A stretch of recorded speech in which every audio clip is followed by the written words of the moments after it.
So recently, a bunch of unaired pilots found their way online, dating back to the 90s. What I want to do is look at these pilots and determine two things. 1. Did it have potential? And 2. How different would popular culture be if this pilot was picked up for series?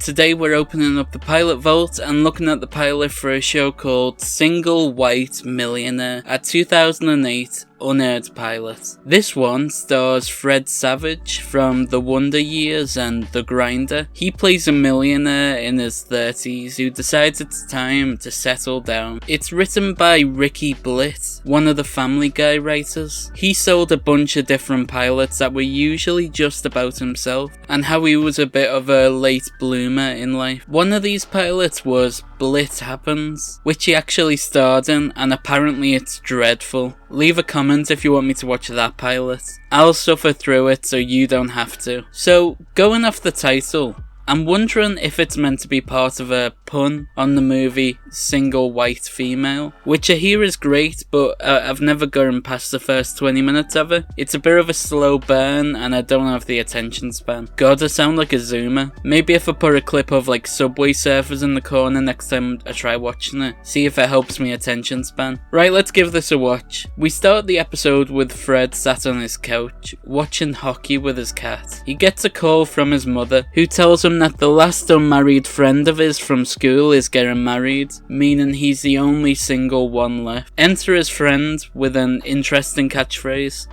Put down the remote and grab your throat. Yeah, I don't think the studio audience would be celebrating this weirdo walking on set every episode. He's no Kramer, is he? Wait, is that Eric Peterson from Kevin Can F Himself? No, it's Bill Ponderosa from Brooklyn Nine-Nine. He also played Sheldon's dad in Young Sheldon. Funnily enough, in season 5 of The Big Bang Theory, he played Sheldon's high school bully who moved into his apartment without asking. But at no point did Sheldon mention that he was a spitting image of his dead father. Weird there, innit? But yeah, he may as well be Kevin in this because he's exactly like it. Fred goes to the theatre with his mate and he bumps into some old friends. One of them is played by Brooke D'Orsi, who dated Alan on 2.5 Men for a bit. He mentions how the movie he went to see had The Rock starring as Napoleon. God, this must have been early on in The Rock's career, mustn't it? It was 2008, so what had he done by this point? I think it was the year The Game Plan came out. I bet they had no idea that the actor they made a joke about would be like the highest paid actor of the year only a decade later. Fred is excited because he gets to chill on the couch and watch his favourite sport. And we're meant to watch this and think, this is so sad, but it's not. The dude's chilling, he's having a good time. This is a better life than whatever his mum wants for him. You don't have to move in with someone just to be happy. Well, it was a better life until the TV breaks and he suddenly has nothing to drown out the sound. He knows the model number of the TV off by heart, which I admit is pretty sad. Yeah, it is a high-def DLP. Yeah, this dude needs to get a bit of a grip of himself. You can be single and happy. It doesn't mean you have to be a weirdo. His new TV won't be sent out for another 6 days, and we get what is actually a solid joke from him. It's only 6 days, Ricky. Only? That's how long it took to make the world. The first and possibly last solid joke of the episode. There's this kid character, right, and we're not going to harp on it for too long, because he's only a kid. His acting isn't the best, but it's still better than I would have been able to do at his age. Listen to this line they make him deliver. You're worried about not being able to get a date and looking pathetic and creepy at the wedding because everybody there has a special someone but you. Yeah, just give that long-winded sentence to a kid, that'll be fine. Fred talks about how he hates weddings, and yeah, I agree with him there. Weddings are the worst thing ever. I'm the type of person who will turn off The Office when I get to season 4, because I can't be bothered seeing Jim and Pam all loved up. Maybe I'm not the right person to review this pilot because so far I agree with most of the things that Fred Savage's character says. He's definitely onto something. Weddings are rubbish. We learn that Fred is a writer who writes romantic comedies and that's how he made his money. Brooke tells Fred that he should try online dating, and it's just now I'm figuring out why it's called Single White Millionaire. It's because that's what's written on his dating profile. Am I stupid for thinking it was a pun on the movie Single White Female? Fred is going to let someone he's never met before live in his house for a bit. He doesn't seem too fussed about strangers. I mean, after all, what is a stranger but a man who hasn't murdered you yet? His friends obviously try and warn him about it, but Fred's defense is, in the movies he writes, stuff like inviting strangers round works out. His friend makes a racist comment and I think it's meant to be a joke. She's from Croatia. It's the Middle East. What if she's with Al Qaeda? I don't know. Then the date rings the doorbell. They open the door to find what appears to be a normal person. Right, I know it's childish, but I did laugh at this bit.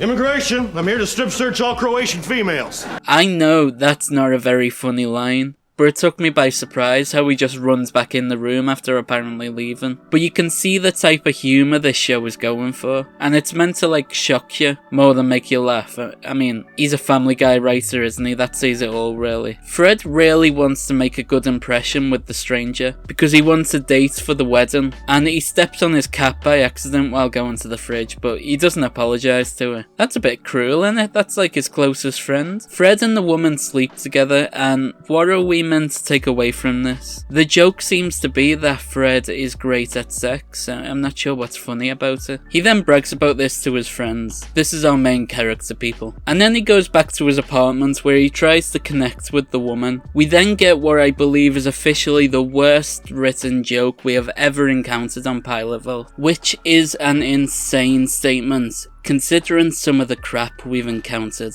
Listen to this. Do you like SpongeBob? I don't care for sponges and my name is not Bob.